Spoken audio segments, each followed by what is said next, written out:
Shiur, refoua shelema. Ruth Alexandra Esther Chaya Bat Patricia Luna. Ok. Shiur pour un bon shidour pour toutes les jeunes filles, Be'ez Hashem. Amen. Mazal Tov Bat Yael. Mazal Tov Bat Yael. Quelqu'un d'autre? Ariela Bat Yael Miriam. Ariela Bat Yael Miriam Be'ez Hashem. Refoua shelema pour ma maman, Myriam Bat Rachel Be'ez Hashem. Olivia et Yael. Olivia Be'ez Hashem. Un bon shidour, un bon moment. Avec un bon khatan. Il ne faut pas le chercher avec une mitraillette.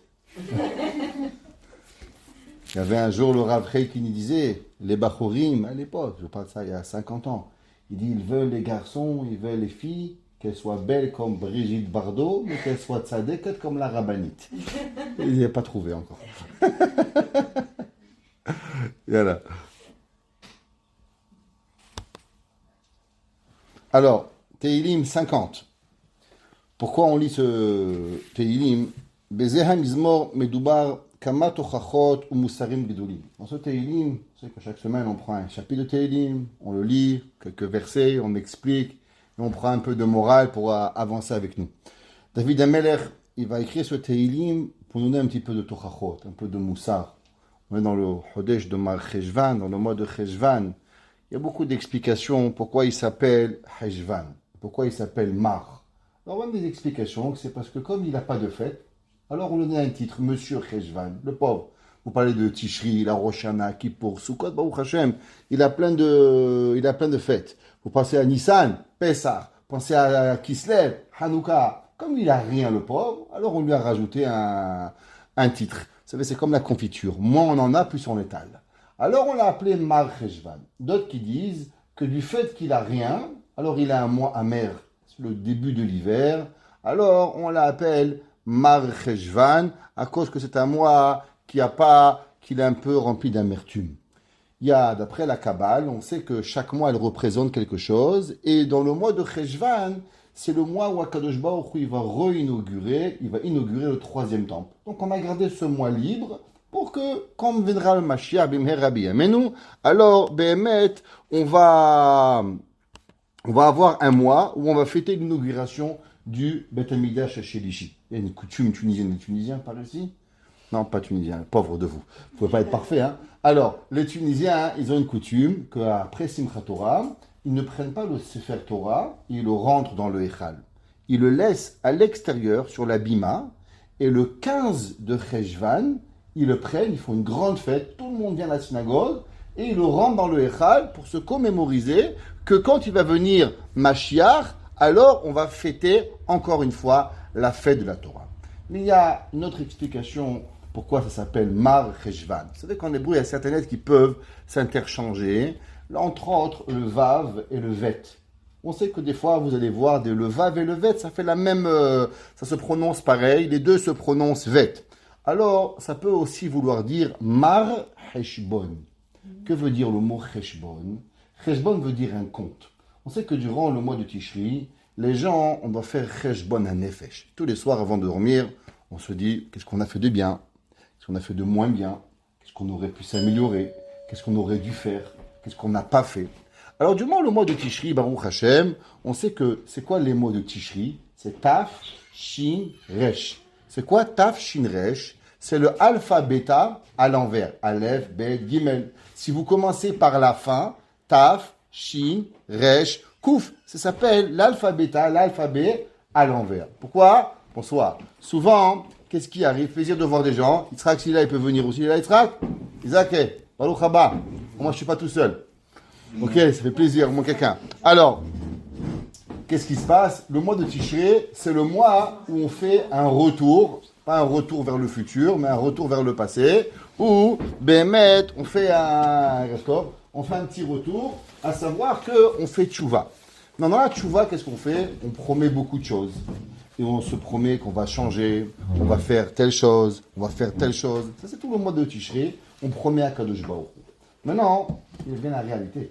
Les fêtes, elles partent. On nous a élevés, on nous a montés en haut. Kadosh Baruch Hu nous a rentré à Rosh Hashanah, rentré à Kippour, rentré à Souka. La Souka, c'est un endroit plus haut que dans les Anané Kavod, dans les nuées célestes qu'on avait durant le désert. Il dit Rabbi Nathan de Breslev, pourquoi c'est plus grand la Souka que les Anané Kavod. Vous savez que durant le désert, les gens ils pensent que c'était free for all. Tout le monde faisait ce qu'il voulait, tout le monde était bien. C'est pas vrai.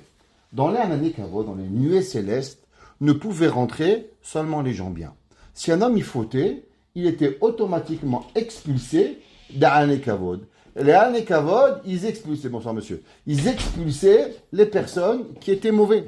La preuve, c'est marqué que quand il est venu à Amalek, Vayezanev Becha, Kolane Hashalim Harecha, il est venu à Amalek et il a frappé les gens qui étaient faibles. Il dit Rashi, mais comment ils pouvaient tuer les Juifs à Amalek?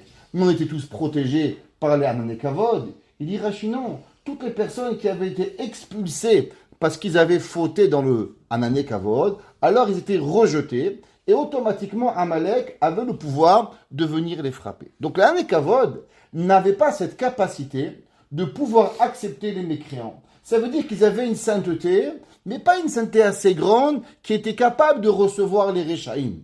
La Souka, il dit Rabbi Nathan de Breslev, elle est tellement grande en sainteté que même les Réchaïm peuvent rentrer dans la souka. La grandeur de la souka, c'est qu'il n'y a personne qui reste dehors. Tout le monde peut venir rentrer à la souka. C'est pas le moment de faire un cours sur soukot, mais la seule personne qu'il faut qu'il jamais rentre dans une souka, vous regarderez ça pour l'année prochaine, c'est un goy. Jamais vous rentrez un goy dans la souka, c'est la pire des choses. Même la femme de ménage, faut pas qu'elle rentre. Même une marmite, elle rentre pas dans la souka. A tellement la cloche de la souka, et quand elle rentre la goya, alors elle impurifie la souka. Mais sinon, tous les juifs, ils rentrent chez Akadosh Baruch Hu. Donc, du moins, le mois de Mar Cheshvan, alors on fait un véritable Cheshbon HaNefesh. Et souvent, ce Cheshbon HaNefesh, il est un peu amer. Vous savez, il n'y a rien de plus difficile dans la vie de savoir qui on est. Souvent, on vit dans un monde qui s'appelle Olam Hadimion, le monde du fantasme. Les gens, ils pensent, ils sont souvent en train de penser qui c'est qu'ils peuvent être. Mais la réalité, elle est peut-être totalement autrement. Souvent, on pense qu'on est quelque chose, qu'on est élevé. Alors, on arrive à Rosh Hashanah. Ouais, cette année, je vais faire ma prière 3 fois par jour. Je vais finir le Tehillim. Je vais faire ci. Allez, les fêtes, elles sont là. Et la vie recommence. Et le professeur, et l'école, et la paye, et l'argent. Et chacun de nous, il a ses propres difficultés. Et avec ces difficultés, qu'est-ce qui nous arrive? Il nous arrive que on est souvent repris dans un train-train quotidien. Et alors, le Cheshbon, tout ce qu'on s'est pris sur soi-même, on devient amer. Et c'est pour ça que le mois de Cheshvan, il n'a aucune fête pour savoir est-ce que ce qu'on a promis à Kadosh Baruch Hu, on va vraiment le faire, ou bien c'était seulement des paroles du blablabla, bla, bla, bla, comme il dit en espagnol, nos chers amis, mocho mocho habla, el poco yeye. Ok? Bien dit en espagnol? Hazal, presque. Ok, ça va, je me rappelle, ça fait 20 ans, j'ai oublié. Alors, on a, le fait, c'est quoi? C'est de pas. Alors, le Tehillim 50, il parle de David Ameller qui va parler de un peu de Moussar, comment nous ramener dans le droit chemin. Asher amoshorer mouchiach shena mosim tchouva benemichud ruach. C'est quoi la tchouva? C'est quoi la tchouva principalement? La tchouva, il y a 2 façons de tchouva. Il y a une façon de tchouva qui est la peur de la mort. Il y a des gens qui pensent qu'ils vont mourir. Rabbin, est-ce que je vais mourir? Alors ils font tchouva. Mais est-ce que c'est une véritable tchouva? Pas une tchouva.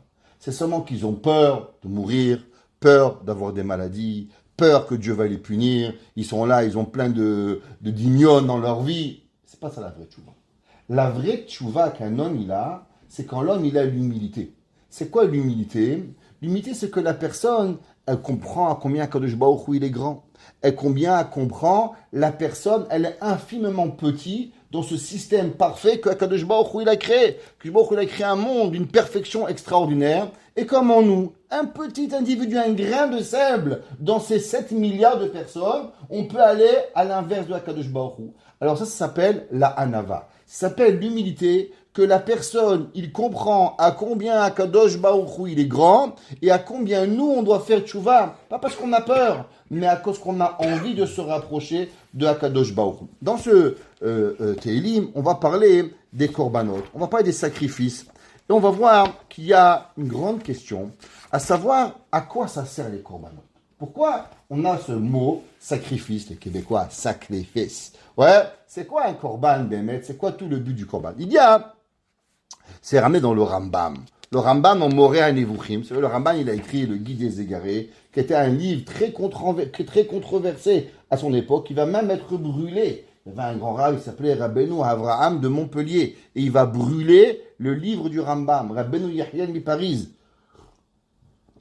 va dire que du fait qu'ils ont brûlé les livres du Rambam, alors il va avoir 40 ans plus tard un auto-da-fé à Paris où ils vont brûler tous les Talmuds. Et après, ils vont bannir le Talmud de toute la France. Et le Rabbeinu Yechiel mi-Paris va dire que ça a été la punition à cause qu'ils ont brûlé les livres du Rambam.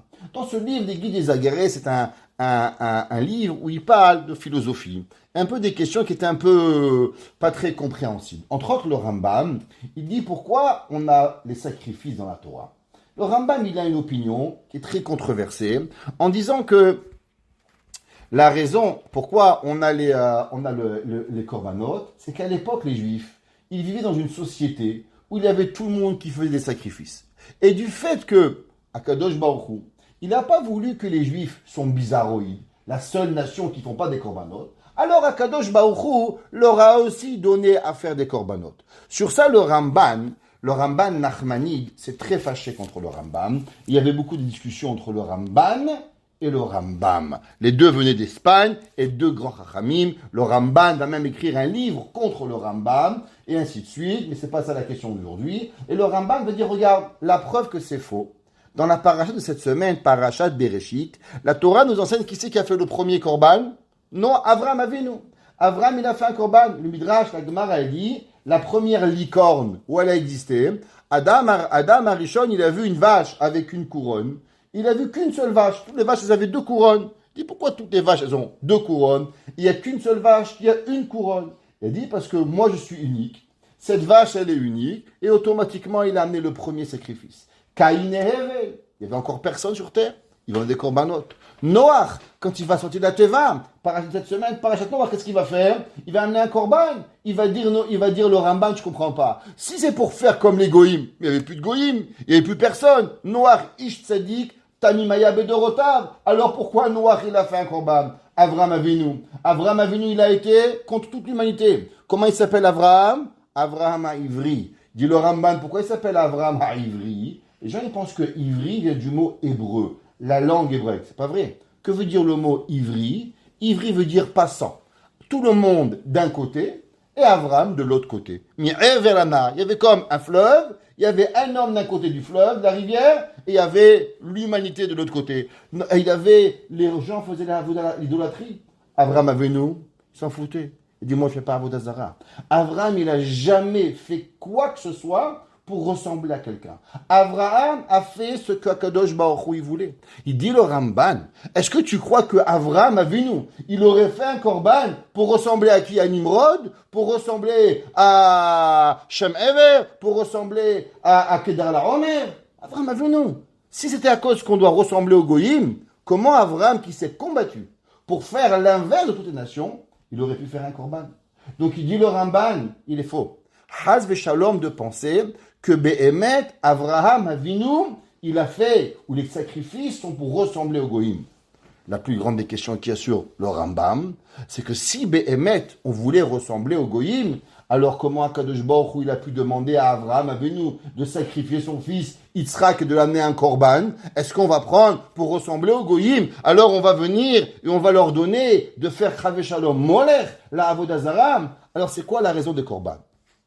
Comme je vous ai expliqué, le Ramban, il discute tout ça. V'amar Ramban, Sheu Hashem itkarvut Hashem. Il dit le Ramban, les Goïm, ils ont transformé le mot korban. Les Goïm, et comme c'est que tout le monde traduit généralement, un korban, un sacrifice. Sacrifier quelque chose. Le Ramban, il dit c'est faux. Le mot korban vient du mot karov, kirva, se rapprocher de Akadosh Baruch Hu. Donner à Akadosh Baruch Hu quelque chose de spécial. Ve'afilu Bilam Aracha. Prenons, il dit le Ramban. La preuve, allons voir Bilam. Balak va payer Bilam pour que Bilam vienne maudire le peuple juif. Akadosh Baruch Hu dit à Bilam, qu'est-ce qu'il vient de faire ce peuple? Il dit, il veut que je les maudis. Attention, tu ne maudis pas. Il va tout essayer pour trouver un moyen comment maudire le Ham Israël. Qu'est-ce qu'il va faire pour faire grâce aux dieux de Akadosh Baruch Hu pour pouvoir les maudire? Il dit le Ramban, il va amener des korbanot. Pourquoi il va amener des korbanot pour maudire? Mais non, les korbanot c'était pas pour maudire, mais les korbanot c'était pour se rapprocher de Akadosh Baruch Hu. C'est comme une jeune fille, elle va chez une nouvelle paire de chaussures. Sa mère lui dit non, t'en as 40. Elle lui fait un souper, elle lui lève le parterre, elle lui fait des petites gentillesses pour que la maman dise, qu'est-ce que tu veux chez moi? Ah, tu veux les chaussures? Ah, vous connaissez la chanson, oui ou non? C'est que vous avez fait pareil. Ceux qui n'ont pas fait pareil, tant pis pour eux. Alors, la vie, c'est que ça qu'on fait. Quand on veut faire plaisir à quelqu'un, alors on se rapproche et on fait une action pour pouvoir arriver à cela. Vecha veshalom aborit barach. Il dit le Ramban, attention, ne crois pas pour une seule seconde que Haz Veshalom, les sacrifices, Akadosh Baruch Hu en a besoin. Comme on va voir dans le verset, dans ce Pérec, le verset dit Ha'ochel Besar Abirim Vedam Atudim Eshte. Akadosh Baruch Hu dit, est-ce que vous voulez que moi je veux vos sacrifices? Le Midrash il ramène à propos dans Yeshaya. Akadosh Baruch Hu dans Yeshaya, il dit, qu'est-ce que vous croyez que j'ai besoin de vos sacrifices? Il dit le Midrash, Machal et Ma Davar Domé. À quoi il ressemble le Midrash? Il dit, raconte qu'il y avait un jour une femme et un homme, ils se bagarrent. Ah, ça n'arrive pas chez nous, Baruch Hashem, personne ne connaît. On est tout gentil, tout bien, Baruch Hashem, perfection. Chez certaines personnes, les pauvres, chez les Zimbabwéens, là-bas, ils se bagarrent. En tout cas, chez nous, le peuple juif, tout le monde parfait, Baruch Hashem. Alors, qu'est-ce qui se passe? Il y avait là-bas 2 Zimbabwéens qui sont bagarrés. Et madame, elle a dit, c'est pas gentil, on va pas se bagarrer, c'est pas beau. Alors, elle a fait une belle table. Et elle a dit à son mari, je vais lui faire un bon plat, un bon couscous, je vais lui faire quelque chose, une keila, quelque chose de bon à manger pour essayer de calmer mon mari. Et elle lui a préparé un bon repas. Non, le mari, il est très fâché. Qu'est-ce qu'il fait? Il rentre à la maison et il voit toute la table. Maintenant, il sait que sa femme, elle lui a fait une belle table pour lui demander pardon. Mais elle lui a pas demandé pardon. Il dit le Midrash, le mari il prend la nappe et il jette tout par terre. Akadosh Baruch Hu, il dit, vous m'amenez des sacrifices, mais votre cœur, il n'est pas là. Tu peux me faire le plus beau steak du monde. À quoi ça va me changer? Il dit à Kadosh Baruch Hu, je vomis vos sacrifices. J'en ai pas envie. Vous savez pourquoi?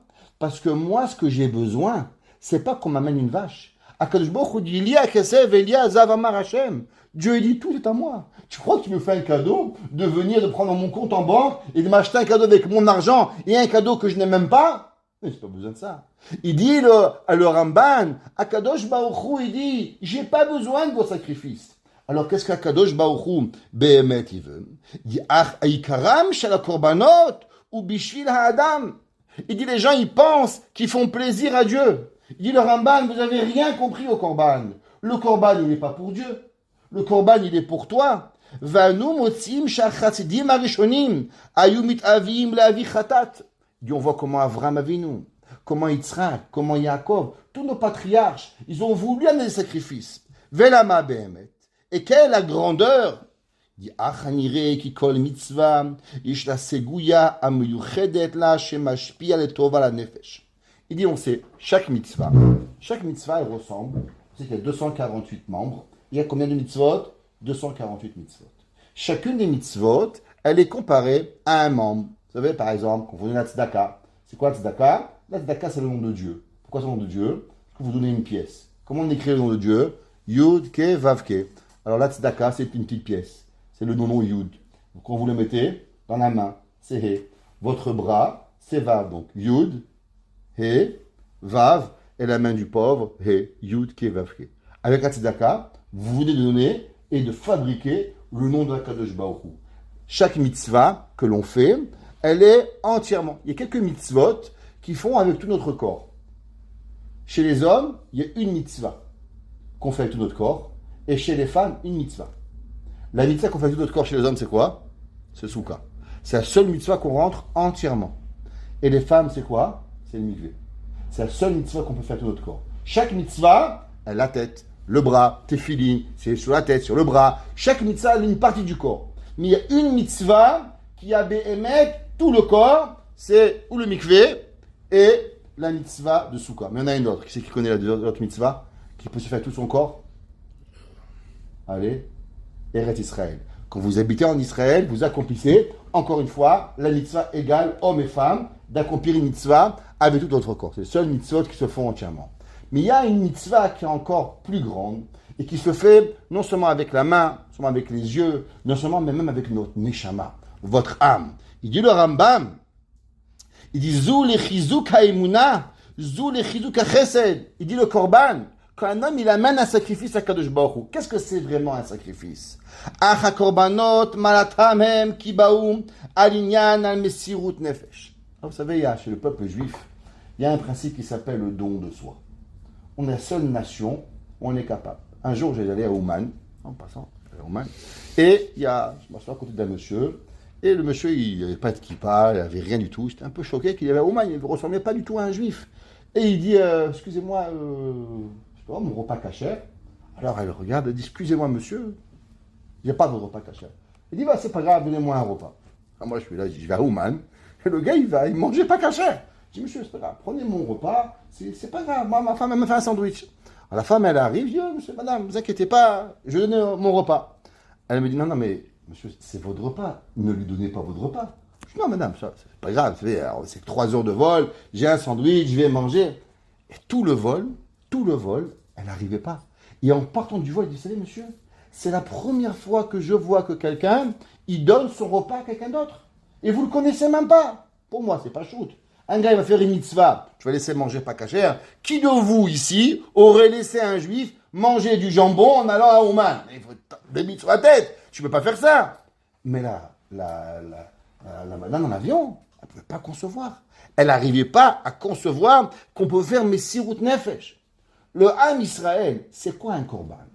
Qu'est-ce que Akadosh Baruch Hu veut de vous? Qu'est-ce que Akadosh Baruch Hu veut de nous? Est-ce que Akadosh Baruch Hu il est intéressé à une vache? Il est intéressé à un mouton? Akadosh Baruch Hu, en une seconde, il fait un petit feu, il a pris toute la Floride avec un petit vent, il a pris là-bas, je ne sais pas combien d'immeubles ils sont partis, il a envoyé un typhon là-bas en Asie, il a pris là-bas 5000 personnes, 10 000 personnes. Qu'est-ce qu'Hachem veut? Le korban, les gens ils pensent que j'étais petit, je pensais chacun avait 50 000 moutons, 50 000 vaches, et on prenait une vache, on amenait un korban. Non. Une vache, ça coûtait plus cher qu'aujourd'hui. Ça coûtait énormément d'argent. La Gemara a dit, quel était le salaire d'une semaine d'un homme? C'était mahatzit à shekel, un demi-shekel. C'est combien un demi-shekel? 10 dollars. 10 dollars, c'est la valeur. Imaginez-vous une personne, elle travaille toute une semaine pour 10 dollars. Même les Chinois, ils n'ont pas fait ça. Et à l'époque, combien ça coûtait une vache? Ça coûtait très cher. Et la Gemara dit qu'un homme, il amenait un korban. C'est quoi un korban? Ça faisait mal. Mais l'homme, il disait, waouh, j'ai fait quelque chose de pas bien. Je veux me rapprocher à Kadosh Baruch Hu. Je veux donner ce qui m'est difficile à Hachem. Aujourd'hui, on n'a pas de korban. Mais qu'est-ce qui est difficile? Ce qui nous est le plus difficile à nous, c'est ça qu'on va donner à Kadosh Baruch Hu. La chose qui est la chose la plus difficile, un c'est la Shonara, un c'est Shmirat Shabbat, un c'est Kashrut.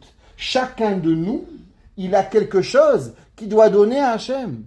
À Kadosh Baruch Hu, il s'en fout de ta vache, il s'en fout de ton mouton. Qu'est-ce que tu penses que Kadosh Baruch Hu il veut? Seulement Kadosh Baruch Hu il dit Ve'ahavta et Hachem Elokecha, bechol levavcha, bechol nafshecha, bechol meodecha. Ah, c'est ta vie, ton argent, ce que tu penses, c'est ça que Kadosh Baruch Hu veut.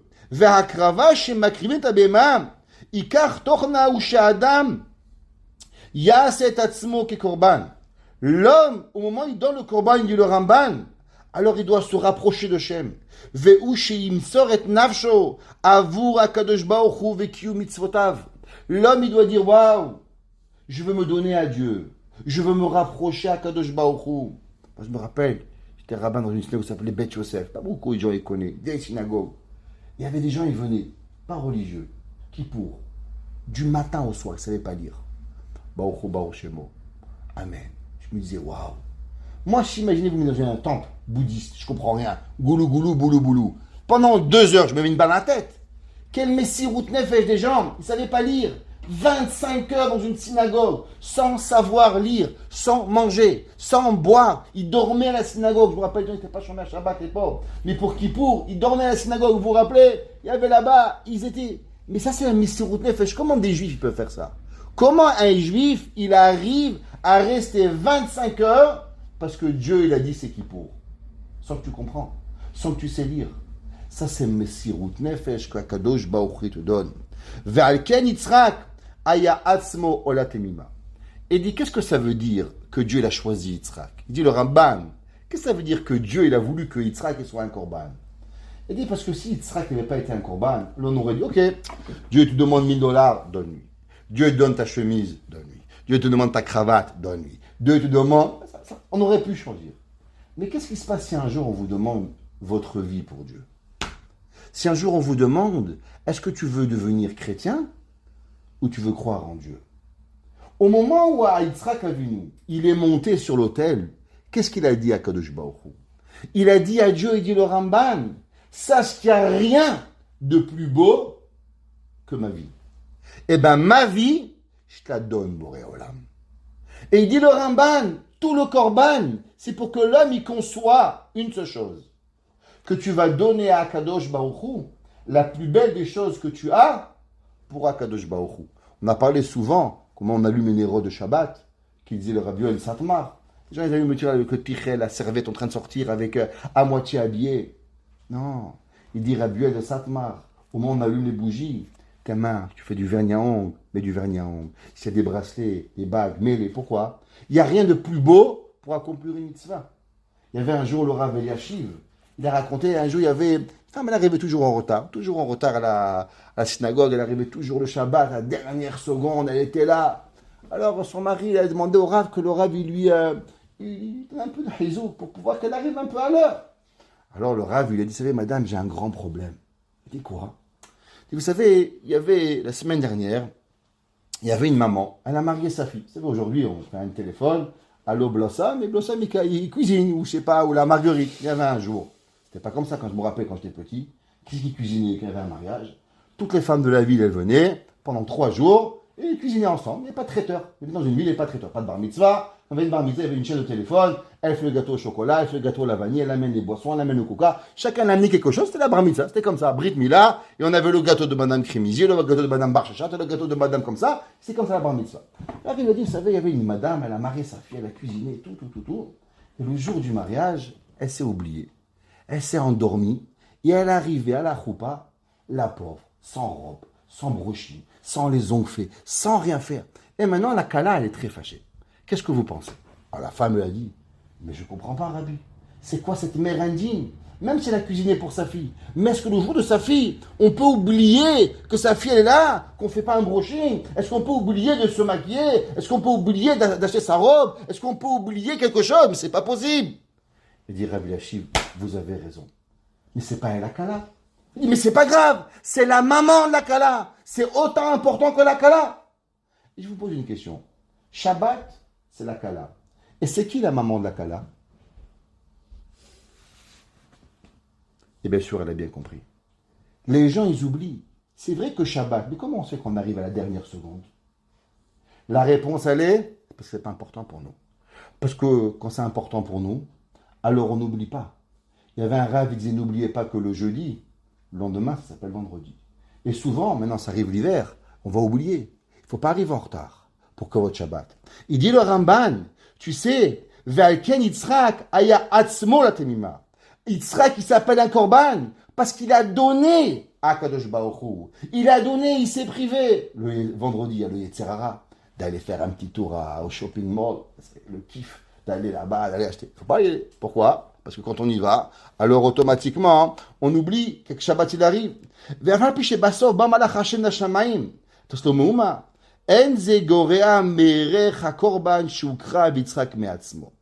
Et il dit que, malgré qu'à la fin, Yitzhak ne s'est pas fait tuer, mais il dit, mais c'est pas ça qu'Hachem veut que tu meurs.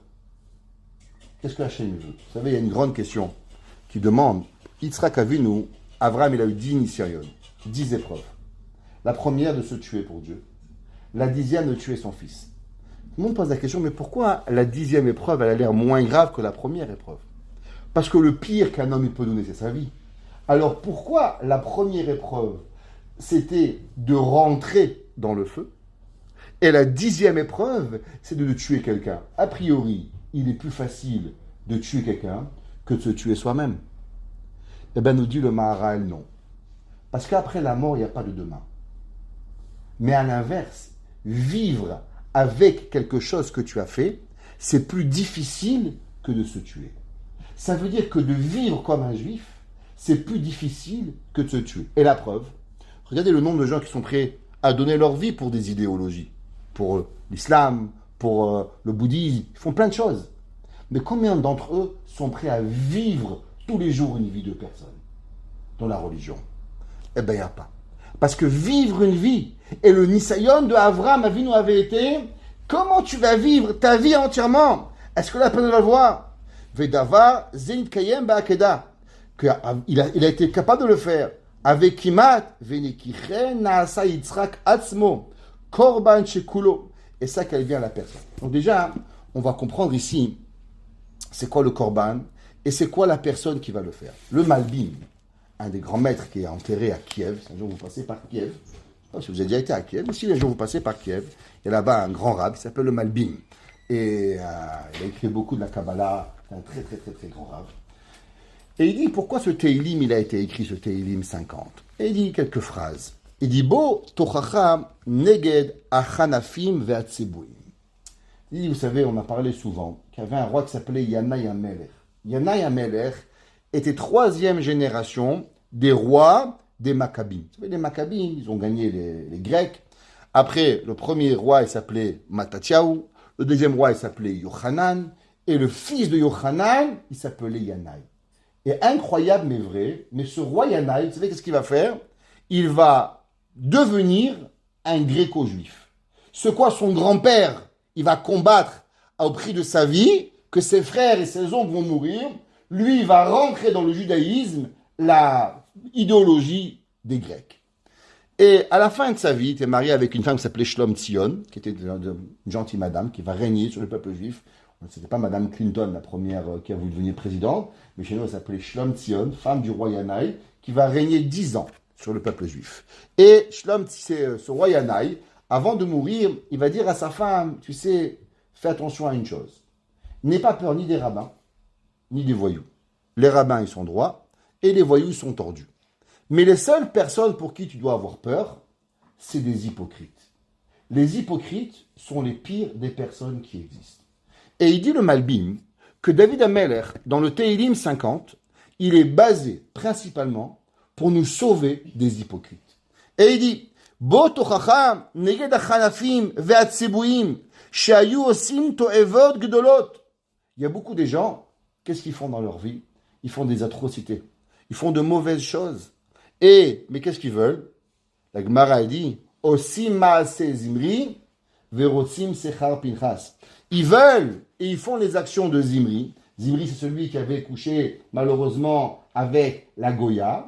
Et ils veulent recevoir la récompense de qui? De Pinchas. Que Pinchas est devenu qui? Le prophète Élie. Pinchas ou Eliaou. Donc ils veulent en vérité le meilleur des deux mondes. Et il dit Gdolot umarim et atzmam tzadikim. Aïdeh havaat korbanot rabim. Qu'est-ce qu'ils faisaient les gens? Ils arrivaient à la synagogue et ils viennent $100,000. $5,000, $10,000, petit chataïchal. Dis-moi, on s'en fout ton petit chataïchal. Qu'est-ce qu'on en a à cirer? Combien de fois par jour tu viens étudier la Gemara? C'est ça qui nous intéresse. Combien de fois tu viens à Shacharit? Combien tu vois à Mincha? Combien tu viens à Marie? Combien tu fais de Shabbat? C'est ça que Akadosh Baruch Hu dit. Akadosh Baruch Hu dit, ce qui m'intéresse, c'est pas tous tes sacrifices que tu viens. Ils arrivaient au temple avec des pâturages complets de korbanot. Alors il a dit David Amelech. Mais ces gens-là, ils écœurent Dieu. Akadosh Baruch Hu, il les veut pas. Parce qu'en vérité, tout ce qu'ils font, c'est du show-off. Mais la vérité à l'intérieur, qu'est-ce qu'ils sont?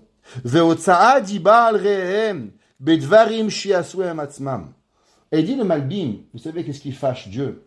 On n'est pas parfait. La perfection n'existe pas. Celui qui croit qu'il est parfait, c'est son plus grand problème. La perfection n'existe pas. On dit un peu de la shonara, pas vous savez qui, peut-être moi. Pas grave. Alors des fois, on entend ce qu'il ne faut pas entendre, on voit ce qu'il ne faut pas voir, on oublie de faire une bracha, j'oublie, pas vous oubliez rien. Alors qu'est-ce qui arrive? Alors, quand un autre ami il vient, t'as oublié une bracha, c'est grave, t'as un rachat. Pourtant tu es mieux que lui. Qui te permet de juger les gens? Et il dit le Malbim, tu sais c'est quoi la plus grande hypocrisie? Quand ton ami, tu sais, j'ai entendu ce qu'il fallait pas entendre, j'ai parlé ce qu'il fallait pas, qu'est-ce que tu dis? Pas de lui dire la vérité, tu sais, ça arrive à tout le monde. Viens ensemble, on fait tes chouvas. Viens ensemble, on prend sur nous 3 heures de palachonara tous les jours. Viens, on fait ensemble un télim. Viens, c'est ça l'homme il arrive. Qu'est-ce qu'on fait? À la vache, on prend cette opportunité pour l'écraser encore plus fort. Miskin le pauvre, il a la tête sous l'eau. Et on lui met bien le pied pour le noyer, bien encore plus fort. Comme ça, il est bien sûr d'être noyé. Ça, c'est la personne. Ça, c'est l'hypocrite. L'homme, il doit savoir, si ton ami il est venu te voir, c'est parce qu'il sait que peut-être toi, t'es comme lui. Toi, t'as le même problème que lui. Alors aide-le à remonter. Tu sais, ça m'est arrivé. Moi aussi, la semaine dernière, j'ai un petit Lachonara, j'ai pris un show de Mishnah Bura, j'ai pris un show de Hafetz Chaim, je vais essayer, je fais quelque chose. Nous, qu'est-ce qu'on fait? On condamne les gens que la même chose que nous on fait, alors on le fait. Umedaber b'shem Hashem, ki ba leshoftam al roa ma'asehem. Et qu'est-ce qu'ils font? Ils viennent et ils jugent les gens sur leurs mauvaises actions. Écoutez, qu'est-ce qu'il dit David Ameler? David Ameler, il vient et dit, qu'est-ce qui se passe à ces personnes qui arrivent et qui se comportent de cette comme ça? Alors David Ameler, il dit, Vela Racha. David Ameler, il dit, et aux mécréants, Amar Elokim, il a dit à Kadosh Baruch Hu, Mal esaper hukai. Pourquoi tu donnes ma Torah?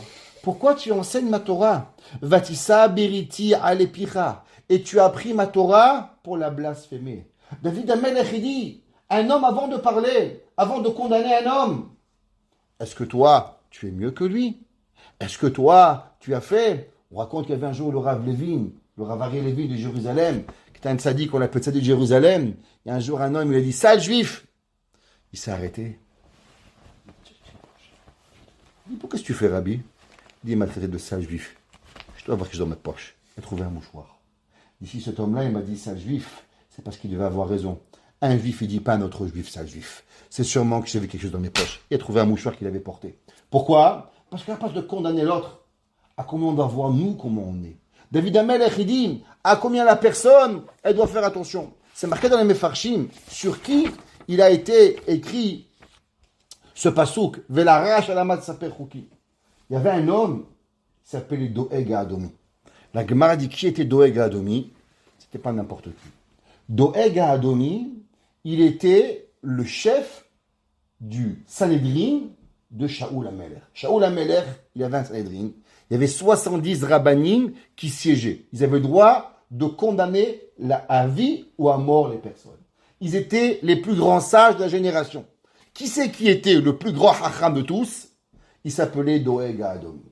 Doeg Adomi, la Gemara a dit que dans Masechet Ohalot, il y a là-bas un cas qui a priori qu'on ne comprend pas, un château qui est dans les airs, que les anges ils ont créé.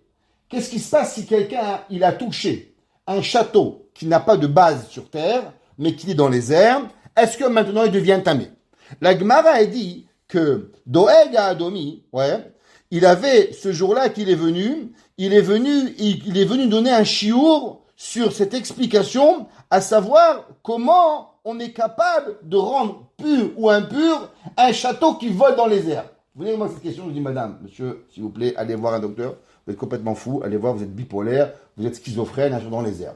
Doeg Adomi, il savait des halachot que nous on n'a même pas de notion de ce que ça arrive. Et la Gemara a dit qu'au moment où Shaoul HaMelech, le roi, le prophète Shmuel, il va dire à Shaoul HaMelech que tu vas plus être roi. Que Kadosh Baruch Hu, il est écœuré de toi, tu seras plus roi. Pourquoi Dieu a été fâché? À cause que Shaoul HaMelech, il a fait une erreur. Quelle est l'erreur de Shaoul HaMelech? Il n'a pas pris la Torah avec simplicité. Dieu lui a dit tu tues de Amalek, hommes, femmes, enfants, animaux. Shaoul HaMelech, il a commencé à faire ce qu'on appelle en hébreu des chokhmes. Vous savez ce que c'est des chokhmes? Il a commencé à dire, ouais, pour qu'on va tuer les animaux, qu'est-ce qu'on va donner en korban? C'est mieux. C'est marqué, Vayalen ba'emek. La Gemara dit que ça veut dire Vayalen ba'emek. Et il a dormi dans les profondeurs. La Gemara dit qu'il a dormi dans les profondeurs de la halakha pour essayer de trouver un moyen pour ne pas tuer gratuitement les animaux de Amalek.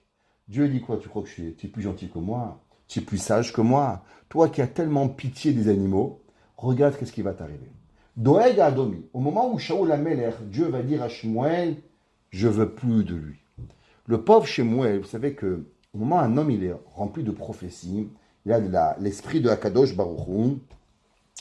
Alors, c'est absurde de parler comme ça, mais l'homme, quand il était à un moment de prophétie, il n'était plus vraiment sur terre. Un peu comme dans le Nirvana. Un petit peu comme on va dire, un peu drogué comme ça. C'est le Rambam, il dit. À part Moshe Rabbeinu, qui avait toute sa conscience quand il était en prophétie, mais toutes les personnes qui étaient prophètes, elles te venaient un petit peu, il y en a qui jouaient la musique, on va employer un mot en transe. Mais au moment où on leur enlevait ce trans-là, alors elle devait le remplacer par quelque chose. Et le roi Shaoul, il va tout essayer pour de nouveau avoir la prophétie. Et il va jouer de la musique, il va faire tout, jusqu'à qu'à la fin, il va perdre un peu la tête. Malheureusement, il va tomber dans une déprime totale, le roi Shaoul, pendant 10 ans. Pendant 10 ans, le roi Shaoul, il va régner 3 ans, le roi Shaoul, où il va être prophète. Et après, pendant 10 ans, le roi Shaoul va souffrir, façon de parler comme ça, mais on va le dire dans des gros mots, de dépression chronique, suite qu'il va perdre la prophétie de Akadosh Baruch Hu. Et il va, malheureusement, devenir à penser que tout le monde lui veut du mal.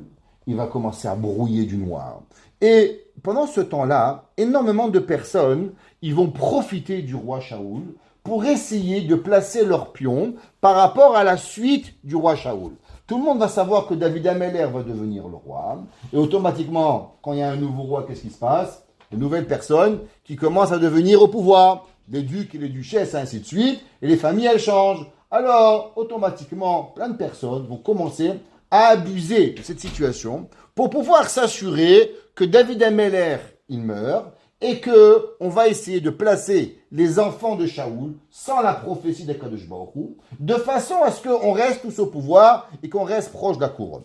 Un de ces hommes-là, il s'appelait malheureusement Doeg Adomi. La Gemara nous enseigne, la Gemara dans Sanhedrin, elle nous dit que David Ameller, malheureusement, Shaoul Ameller, comme je vous ai expliqué, alors il a pensé que tout le monde voulait le tuer, et il a réuni avec lui tous ces hommes de politique, et il a demandé, est-ce qu'il y a parmi vous un homme qui m'aime? Shaoul Ameller était sûr qu'il n'y avait plus personne qui l'aimait. Il était persuadé que tout le monde voulait son mal. Yesh Adam Shemorebi, Vadaï ou Me'argan Mashu. Il a dit, est-ce qu'il y a un homme, sûrement qui veut me faire du mal, je le sens. Le pauvre était devenu malade. Malgré qu'à la fin, il va avoir Olam Haba, Shaoul Ameller, il va arriver. C'est pour ça que quand il va refaire venir Shemuel, je ne sais pas si vous savez, mais Shaoul Ameller, pourquoi il va être tué? À cause qu'il va faire de la sorcellerie. Il va aller chez une madame qui était une sorcière, qui faisait du hov, et il va lui demander de faire redescendre Shemuel Hanavi. Et quand Shemuel Hanavi va redescendre, il va lui dire, Shemuel Hanavi, qu'est-ce qui se passe? Est-ce que ma vie, elle est terminée? Alors il va lui dire, non, t'inquiète pas, tu vas mourir, et tu vas faire partie de mon groupe. Ça veut dire quoi? C'est que tu vas avoir Olam Haba. Et il lui a dit quand? Il dit dans quelques jours. Quelques jours après, il a été tué Shaoul. Shaoul Ameller a été tué. La fameuse blague. On raconte qu'il y avait une blague. Ça détend un peu l'atmosphère. Il y avait deux copains. Ils adoraient le football. Soccer. Alors un jour, il y a un gars, il dit, regarde, le premier qui meurt, il revient et il demande à l'autre, est-ce qu'en haut, il y a du soccer? Est-ce qu'il joue au football? Alors à la fin, au bout de quelques jours, il y en a un, il revient et il dit, alors il y a une équipe de football? Il dit oui. Et c'est qui le goalie? Il dit dans 3 jours, c'est toi le gardien. Ok? Alors, Batachlo, Yeshlo Tomchim, Vekulam Shotkim, Tagiou li mi ozel le David. Alors il a demandé, Shaoul, dites-moi qui c'est qui va et qui est David Ameller. Alors quand il a entendu ça, Doeg, Shekach Yachol Imtsochen Be'ene Shaoul, comme je vous ai expliqué, il a compris qu'il y avait une faille et qu'il voulait rentrer maintenant, avoir de la grâce aux yeux de Shaoul. Amar Shera'a David Magia Yomecha le Nov ira Kohanim. Il a dit qu'il a vu David qui est rentré dans la ville de Nov et que là-bas il a demandé du pain et qu'ils lui ont donné du pain qui était de la terouma. Les Kohanim, qu'est-ce qu'ils mangeaient? La terouma. Donc il a dit que les Kohanim lui ont donné à manger, mais il n'a pas dit que David Ameller était en train de mourir de faim. Et du fait que David est en train de mourir de faim, donc là, c'est un homme, il meurt à qui? Pour qu'est-ce que vous faites? Vous donnez à manger. Si un homme, même s'il est Cohen, il n'est pas Cohen, mais il va mourir, on a le droit de donner à manger. Eux, ils ont dit que David Ameller, que les Kohanim de Nov, ils aiment tellement David, qu'ils ont donné à David du pain, même si David Ameller n'était pas Cohen. Et qu'est-ce qu'il va faire Shaoul? Shaoul va ordonner de tuer 80 Kohanim Gedolim Nosemeim. Tous des Kohanim qui pouvaient devenir des grands prêtres, qui avaient l'habit du prêtre Kohen Gadol, et Shaoul Ameller va tous les tuer. Et là, Shaoul Ameller va comprendre ce que Shemuel lui avait dit. Shemuel lui avait dit, toi, tu as eu pitié de vaches et de moutons. Comment Akadosh Baruch Hu peut tuer et demander qu'on tue des vaches et de moutons? Et toi, par contre, parce qu'on a donné à ton ennemi un bout de pain, alors tu vas tuer 80 rabbins. La Torah nous dit, Altier Tzadik Harbe. Ne sois pas trop pieux, parce que Bassof, Tier Racha Harbe. parce qu'à la fin, tu vas être très mécréant. L'homme, il doit vivre dans une balance. Et il dit, la Gemara, sur qui il est ramené ce pasouk, que la Gemara nous dit, va la racha, amar elokim, alecha esapechukai. Sur qui on parle? On parle de Doeg, que Doeg était le plus grand rabbin. Doeg était le Rosh Sanhedrin. Et qu'est-ce qu'il va faire? Pour avoir un petit peu pensé qu'il va avoir un peu de grâce aux yeux de Shaoul, il va mettre en danger la ville de Nov, où les 80 personnes, elles vont être tuées. Et la personne, si on réfléchit bien, c'est ça qui arrive généralement, que les gens, ils sont tous en train d'essayer d'avoir une vie et de profiter de la vie et de se servir de la Torah pour leurs intentions, pour pouvoir arriver à ce qu'ils veulent. Il y avait un jour, un rave, je connaissais une personne, il avait la pauvre un enfant malade, elle était enceinte, sa fille elle avait une tumeur dans la tête. Les docteurs, ils ont dit, il ne peut pas guérir. Alors elle est partie voir le rabbi de Tosh. À l'époque, le rabbi de Tosh, il lui a dit, couvrez-vous la tête et je vous promets que cet enfant, il ira bien. Il dit, mais rabbi, moi, je savais, je vais en maillot à la plage. Allez, en maillot, juste couvrez-vous la tête. Il dit, mais rabbi, je me mets en mini-jupe. Allez, c'est pas grave, couvrez-vous la tête.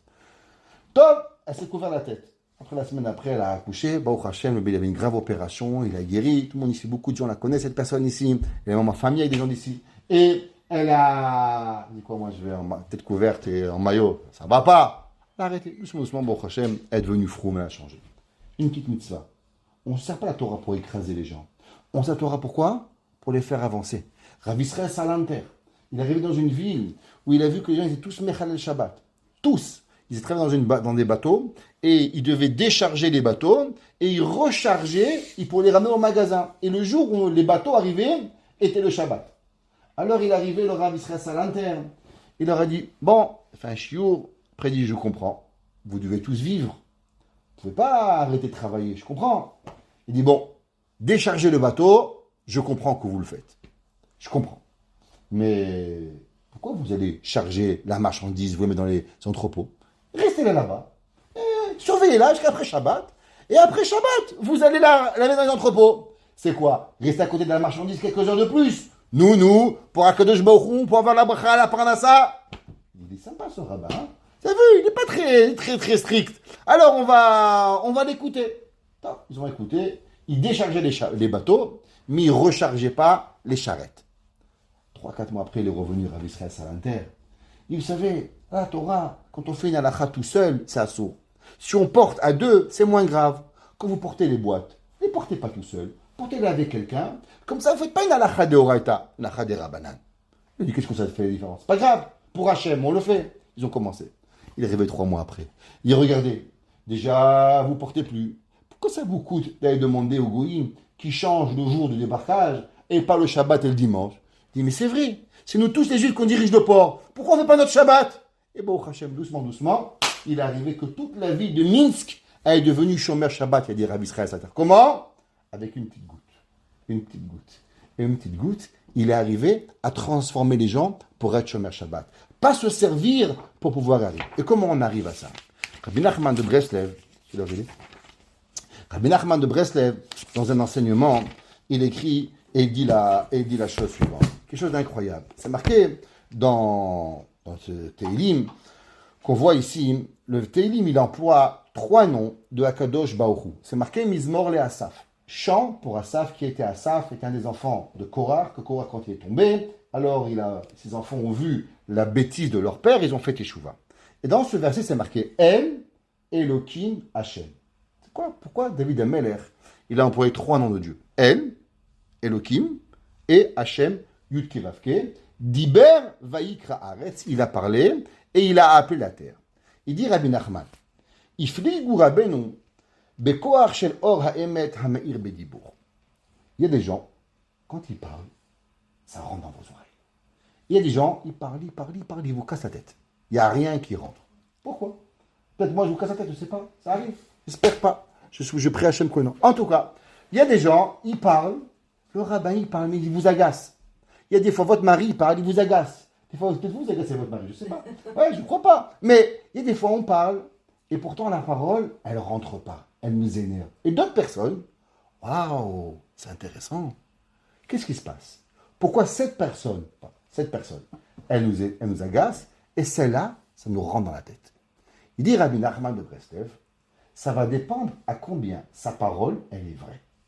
Plus la personne, elle a un dibour, elle a une parole de vérité, qu'elle émane la vérité, et plus la parole, quand elle va vous parler, elle va vous rentrer.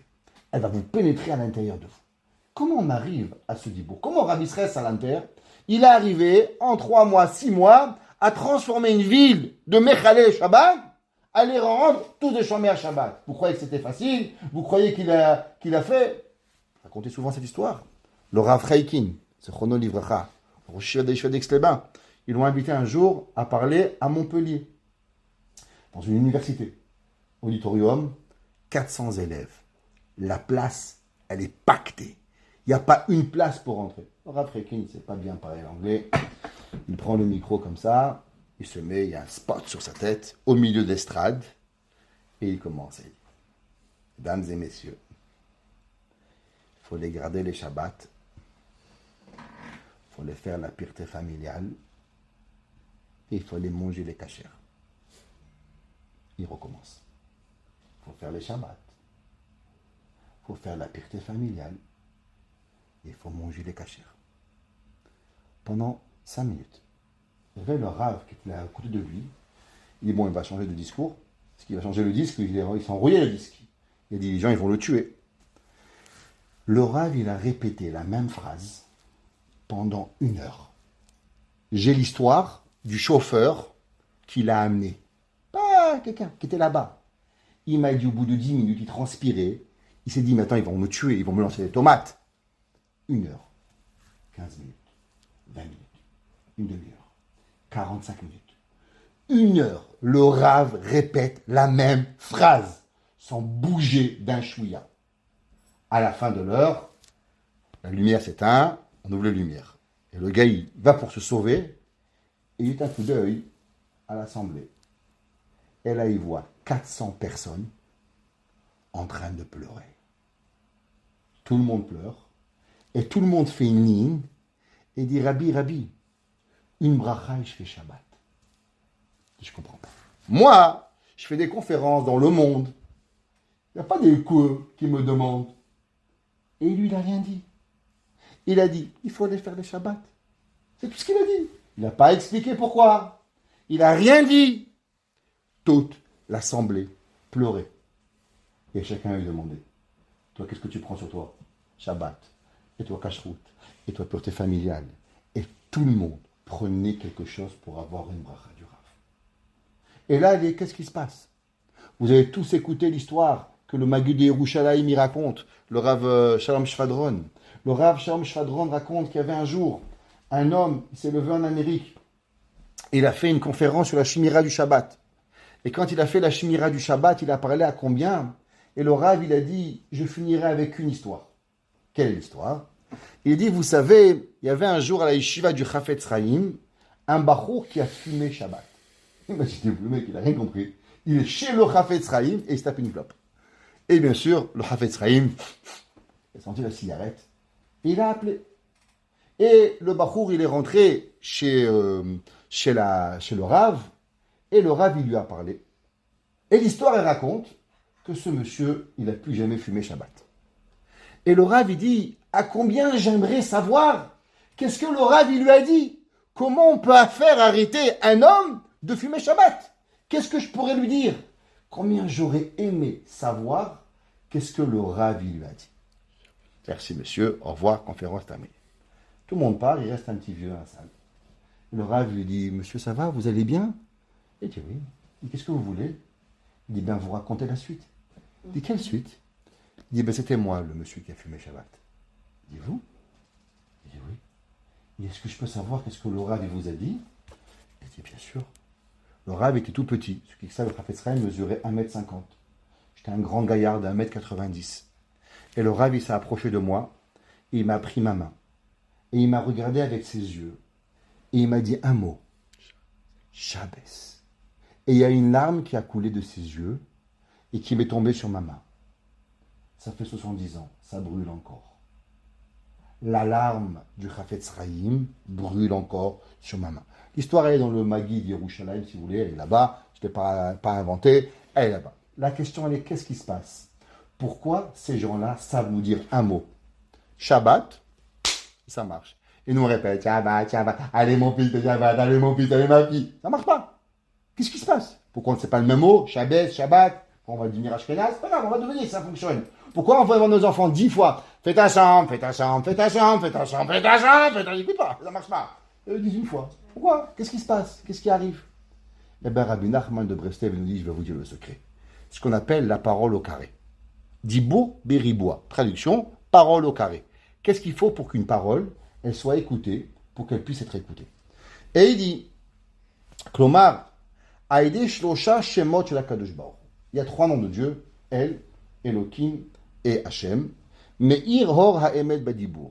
La personne, quand elle va parler, eh ben, sa bouche, elle va être éclairée, elle va être vérité. Vekatav Shekol Shem, Shekol Ofane Adibur Shesh Baolam, Kulam Nichlalim Be'arba Chalke Adibur. Tout ce qu'une personne va parler dans sa vie, en vérité, elle rentre seulement dans 4 catégories. Vous pouvez parler de millions de choses, mais en vérité, toutes les paroles d'un homme, si on pourrait les mettre dans des catégories, il n'y en a que 4. Et dit Vetzech Adam Lehaïr et Aor HaEmet Be'arba Chalke Adibur Anikra Riboua Adibur. Ce qu'on appelle la parole au carré. Qui Adibur Mitchalek le Arba Ofanim. Votre parole, en vérité, est seulement dans 4 façons. Dibur Shel Tzedaka. Quand vous parlez, est-ce que vous voulez être gentil avec une personne ou être méchant avec une personne? Vous pouvez dire la même chose. Si c'est vrai ce que vous voulez dire, alors votre parole, elle doit être juste, elle doit être bonté, elle doit être correcte. Dibur Shel Hashirut. Des fois, quand vous parlez, vous voulez faire du business, vous voulez devenir riche. C'est pas grave de devenir riche. C'est pas grave de faire l'argent. Limitez l'argent. Donc votre parole, elle est une parole de quoi? De richesse. Dibur Shel Malchut. Souvent, quand vous parlez, vous voulez devenir le patron de la personne devant vous. Qu'est-ce que ça veut dire? Vous voulez avoir un pouvoir sur l'autre. C'est pour ça que vous faites un remontrance. C'est pour ça que vous faites un cours de Torah. C'est pour ça que vous voulez quelque chose. Régner sur la personne, la malchut. Et la 4e, Dibur Shel Tshuva. Donc 4 paroles qui sont la parole au carré. Bechol kalke dibur shadam medaber, tsarich shi'air or ha'emet. Et il dit, mais attention, sache que si tu veux qu'on t'écoute, il y a une seule chose que tu dois faire. Ne parle jamais de mensonge. Parle de émet. Tu veux faire du bien, réfléchis, est-ce que c'est vrai ce que tu veux? Réfléchis, est-ce que tu veux vraiment faire la tchouva? Est-ce que tu as vraiment envie de faire quoi que ce soit? Comme Moshe Katou, quand le verset dit El Elokim Asher Diber. Chez Dibur Yeh Munach HaElokut. C'est quoi Dieu? Bereshit Bara Elokim. C'est quoi la fin de Bereshit Bara Elokim? Emet. Bara Elokim et, encore une fois Emet. La création, c'est quoi? C'est Emet. L'homme, il ne peut exister seulement avec le tampon de Dieu qui s'appelle quoi? Emet. Si tu veux que la parole, c'est quoi la parole? La parole, c'est l'expression de l'âme. C'est marqué la semaine dernière dans la Passouk. Vayipar Elokim Ruach-Hayim. Et Dieu, il a insufflé à l'homme un souffle de vie. Il traduit le Targum Onkelos. Qu'est-ce que ça veut dire Ruach Elokim? Ruach Memalela. Quelle différence entre un vivant et un mort? La parole. La parole est l'expression de l'âme. C'est quoi l'âme? L'âme, c'est Chelek Elokim Ima'al. La parole, c'est Dieu. C'est l'âme. C'est quoi Kadosh Baruch Hu? Chotam Emet. Si tu veux que Dieu y parle dans toi, une chose, tu fais attention. Dis la vérité. Vezeu Emet. Sheyemunach Haelokut Bedibur. Et l'homme, il doit faire attention que sa vérité aille dans sa parole.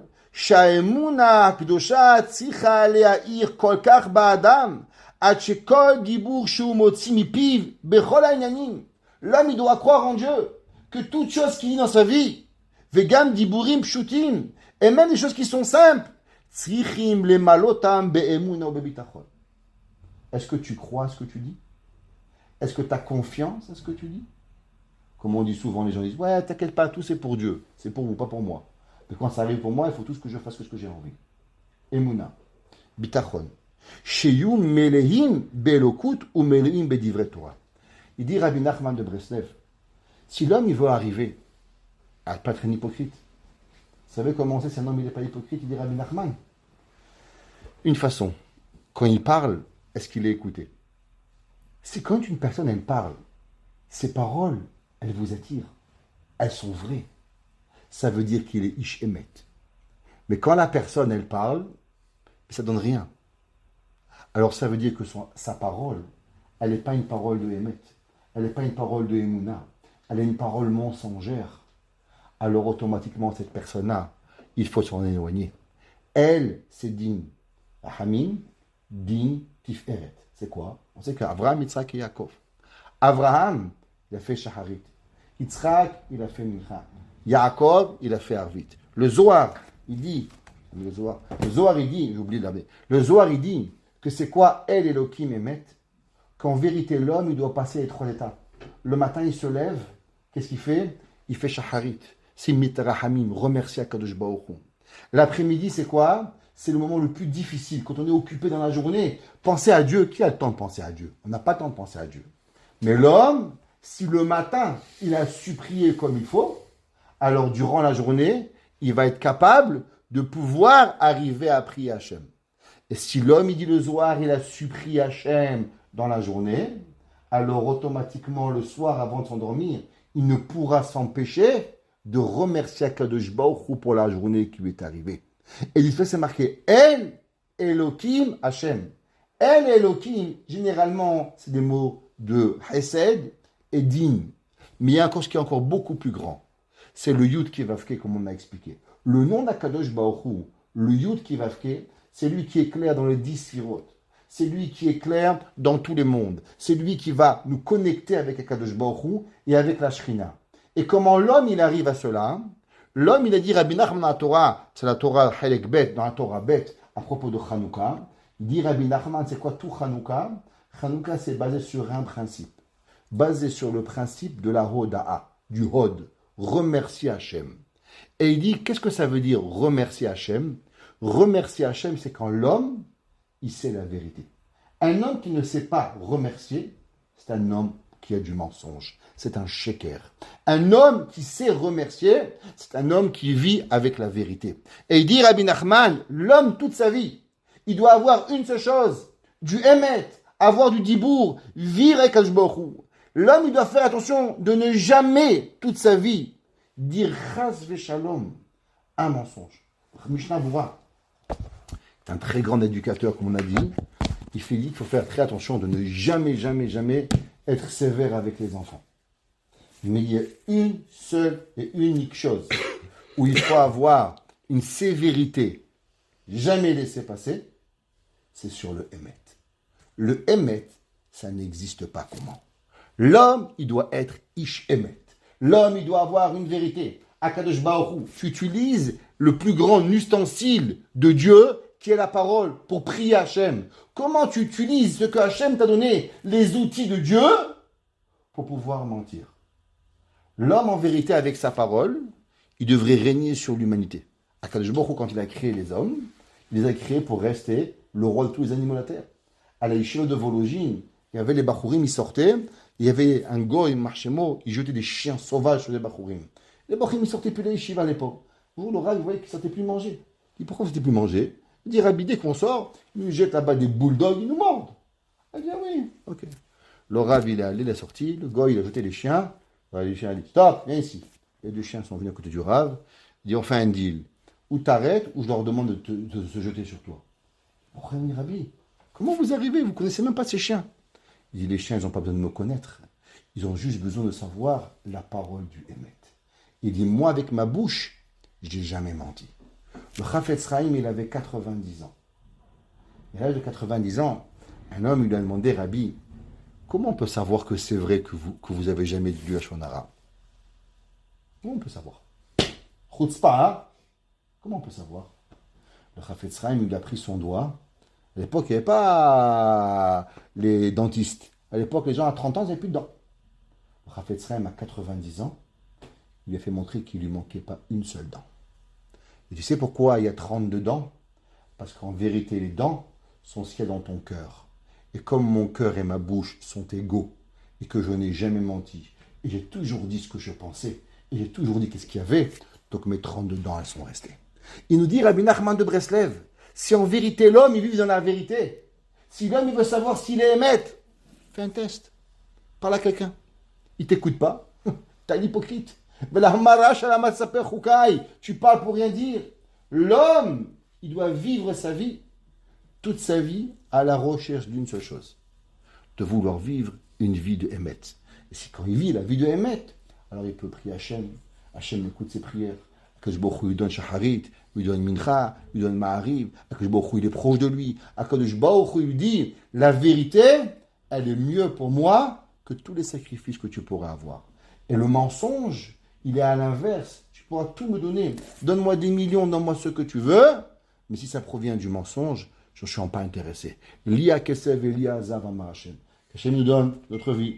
À toujours travailler sur la vérité. Sur la vérité. D'être un ish emet. Et que notre parole, elle soit émet au carré. Pas seulement en cube, mais au carré à tous les sens. Et que notre prière soit écoutée. Baruch Hanai Leolam. Amen ve Amen.